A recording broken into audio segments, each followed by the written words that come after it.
about connection. That's why the internet is so strong.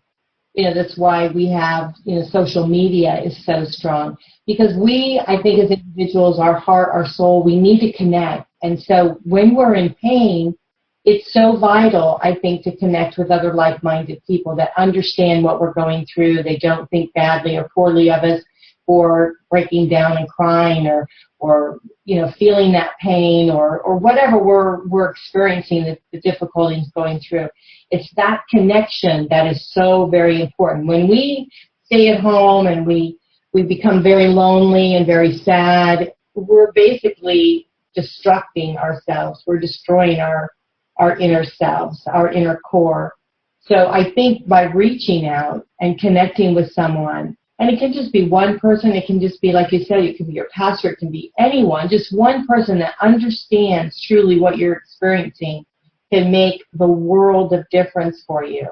It's taking those baby steps. We have a lady in our divorce support group who says it's all about the baby steps, Andrea says, and it's so true. It's like you just keep taking one little baby step after another. It's like learning to walk all over again. It's true. And the one thing that you talked about I really resonated with, and that is, please, you guys, don't allow yourself to isolate. And that's, Cece, I'm going to just tell you, admit to you the mistakes that I made, and I was one of those, so I get it.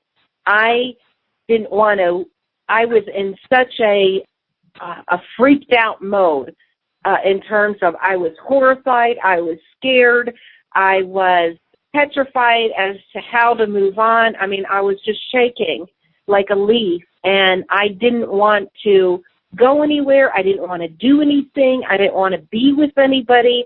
I didn't want to talk to anybody.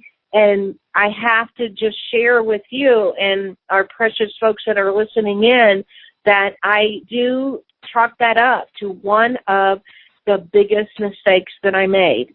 I get the feeling. I totally understand it. But I have to say that it would have been, my healing progress would have gone much better and much faster had I gone ahead. And sometimes it is those baby steps of just making yourself go out or go to that group or visit with a girlfriend or a guy friend and have a cup of coffee and with someone that you really trust and that knows you and that loves you and cares about you, that you can just vent. But sometimes it is just forcing yourself that you know that this is better for you even though you don't feel like it. It's kind of putting fact over feeling, if you will. Yeah. I understand the fact that this is good for me even though I don't feel like it. And we've all done, you know what? We all do those things all through life, especially with work. There's tons of stuff in our job we don't feel like, but we want the paycheck. In other words, we want the pay off, and so we make ourselves do it. Well, if we're going to do that for our employers, why wouldn't we do it for ourselves? Absolutely. So right on with that.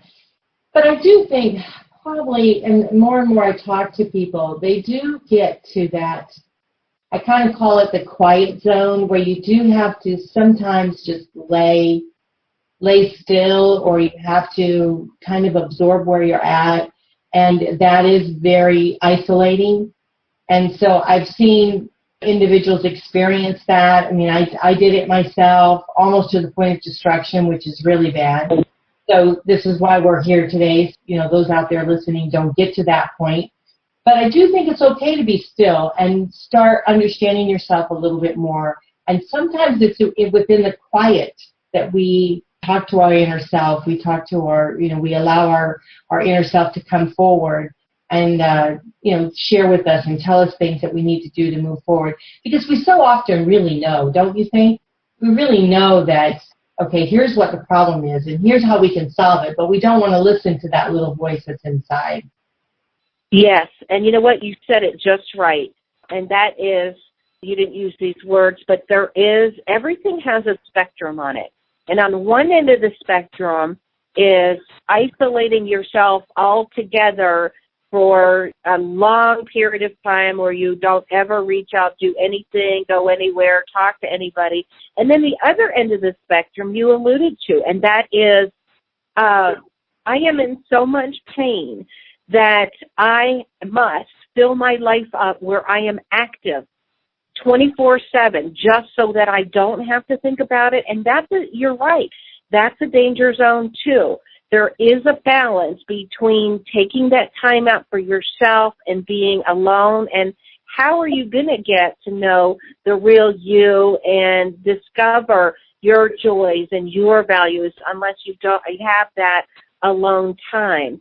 But by the same token, to do that all the time is also unhealthy and unbalanced. So there's a balance there in that middle part of the spectrum where you've got the time to be with yourself and just mourn and grieve and even just begin to be thinking about the future and your life and what you want to build, and then also reaching out for that help. So I think that you summed it up beautifully, because I think the one word that comes out of that whole portion of our conversation is balance. Don't you agree? Oh, absolutely. And you know what? Another turning point for me was acceptance, because when my daughter told me that I needed to get a life, that's when I started understanding that I totally did not accept where I was.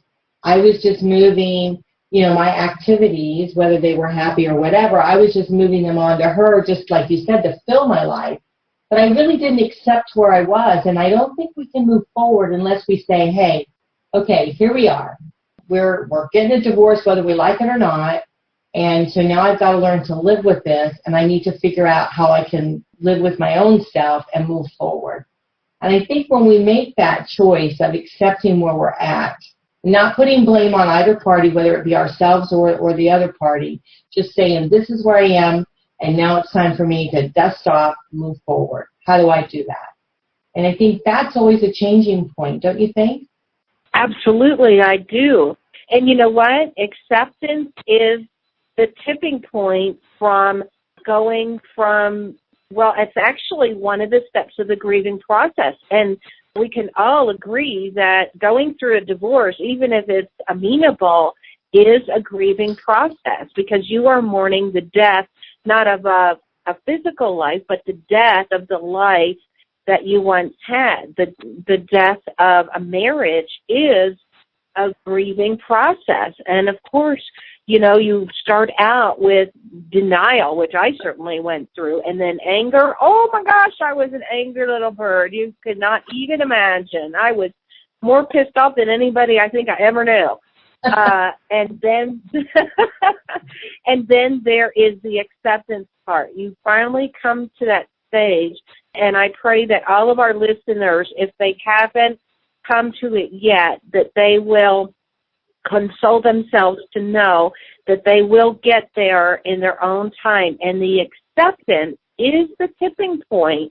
Once you finally accept, okay, I hate it, I'm mad, I wanted to deny it away, but here's where I am. This is what I have to deal with.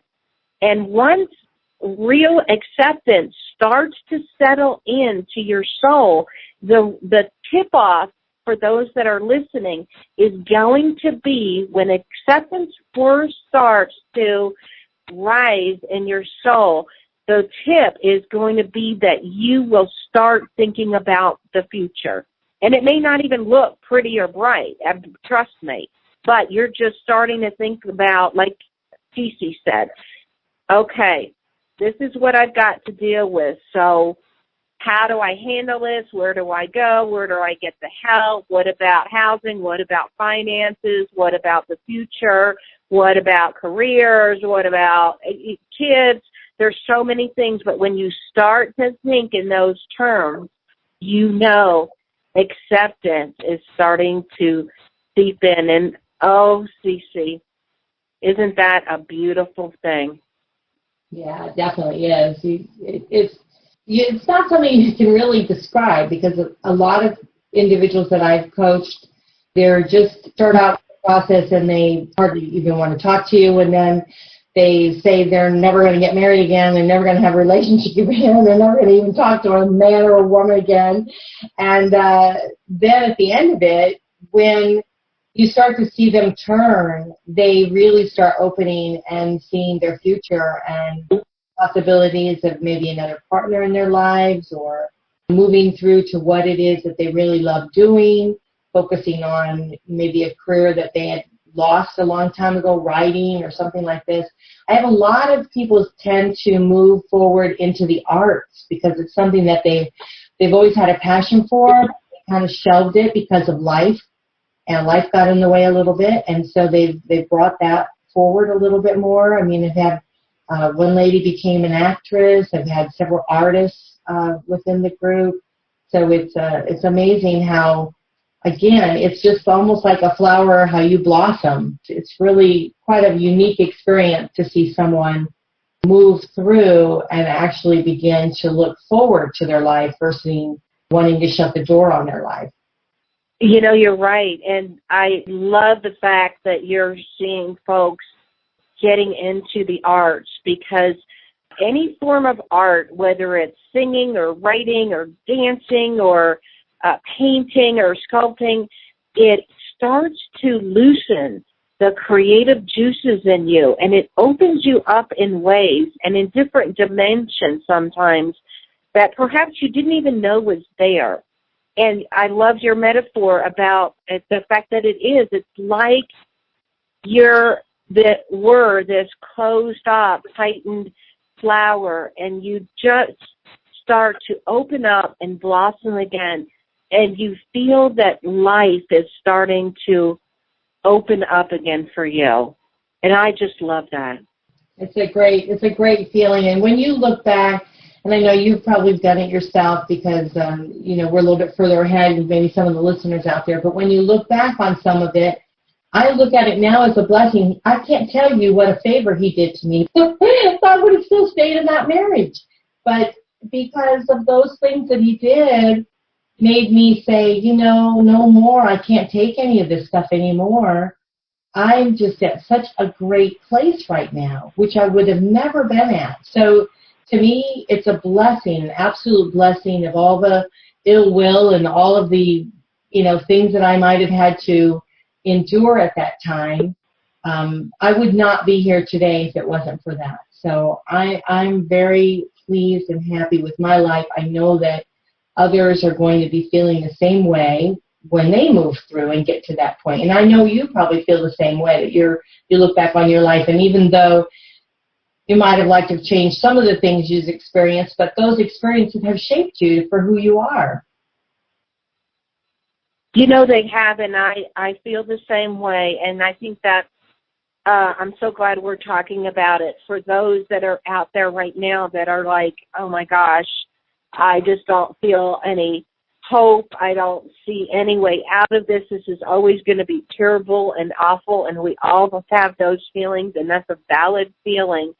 And so I love the fact that you and I that have been there, done that, and gone through it and come out of the other side are sharing things like this, because I would have never told you during and probably for a year or two or more after the divorce that this was the best thing that ever happened to me. And it was.